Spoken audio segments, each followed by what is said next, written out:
Hi friends, അപ്പോൾ നമുക്കിന്ന് വളരെ എളുപ്പത്തിലൊരു കടലക്കറി തയ്യാറാക്കിയെടുക്കാമേ.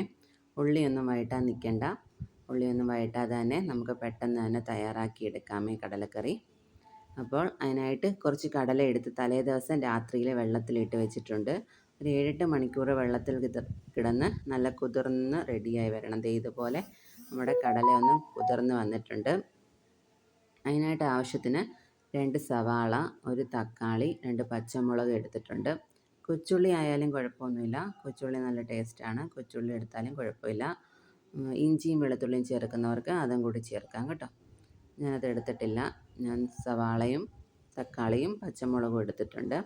നമ്മുടെ കടല കഴുകി നല്ലതുപോലെ കുക്കറിലോട്ട് ഇട്ടിട്ടുണ്ട്. അതിനകത്തോട്ട് സവാളയും തക്കാളിയും പച്ചമുളകും കൂടെ ഇടുക. അതിനകത്തോട്ട് കുറച്ച് ഉപ്പ്, കുറച്ച് ഗരം മസാല, കുറച്ച് മഞ്ഞൾപ്പൊടി, കുറച്ച് മല്ലിപ്പൊടി, കുറച്ച് കാശ്മീരി മുളക് പൊടിയാണ്. കാശ്മീരി മുളക് പൊടിയാകുമ്പോൾ കുറച്ച് എരിയെ കാണത്തില്ല, അപ്പം കുറച്ച് എരിയെ കാണത്തുള്ളൂ കേട്ടോ. അപ്പോൾ അതും കൂടി ഇട്ട് നല്ല ഇച്ചിരി വെള്ളം ഒഴിച്ച് നമുക്ക് അടുപ്പയിലോട്ട് വെക്കാം. ഒരു 6-7 വിസിൽ കേട്ടാൽ മതി. 6-7 വിസിൽ ആയി വരുമ്പോഴത്തേക്ക് നമ്മുടെ കടലയൊന്ന് വെന്ത് കിട്ടും.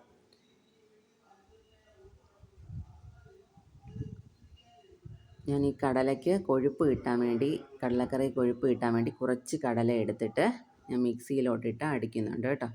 നമ്മുടെ വെന്ത് വന്ന കടലയിലെ കുറച്ച് കടല എടുത്ത് മിക്സിയിലോട്ടിട്ട് ഒന്ന് അരച്ചെടുക്കുക. അപ്പോൾ കടലക്കറിക്ക് നല്ല ടേസ്റ്റും നല്ല കൊഴുപ്പും കിട്ടും കേട്ടോ. ഇതുപോലെ ഒന്ന് അരച്ചെടുക്കുക. അരച്ചെടുത്തിട്ട് നമ്മുടെ ആ കറിക്കകത്തോട്ട് ചേർക്കുക. കറിക്കകത്തോട്ട് ചേർക്കുമ്പോൾ നല്ല കൊഴുപ്പായിരിക്കും. അപ്പോൾ കടലക്കറി നല്ലപോലെ ഒന്ന് തിളച്ച് വരട്ടെ. നല്ല തിളച്ചൊന്ന് വറ്റി കുറുകി വരും.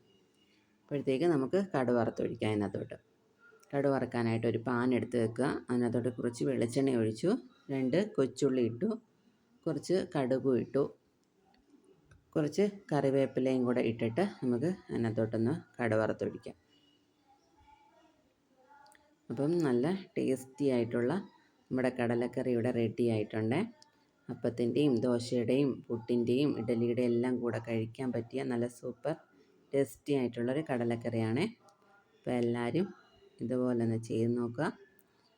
അപ്പോൾ എല്ലാവർക്കും ഇഷ്ടപ്പെട്ടെങ്കിൽ ലൈക്ക് ചെയ്യുക, ഷെയർ ചെയ്യുക, സബ്സ്ക്രൈബ് ചെയ്യുക. Thank you.